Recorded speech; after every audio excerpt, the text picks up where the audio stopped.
तो hey guys, welcome back. फिर से स्वागत है मेरे एक न्यू आर्ट वीडियो पे।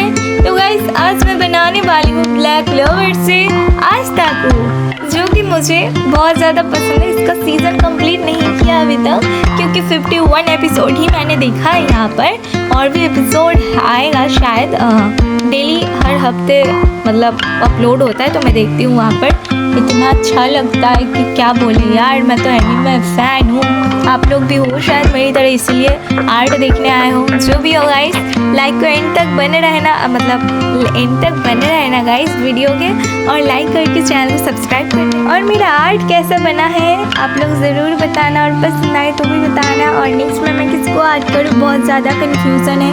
आप अगर हेल्प करोगे तो मुझे खुशी होगी। Thank you.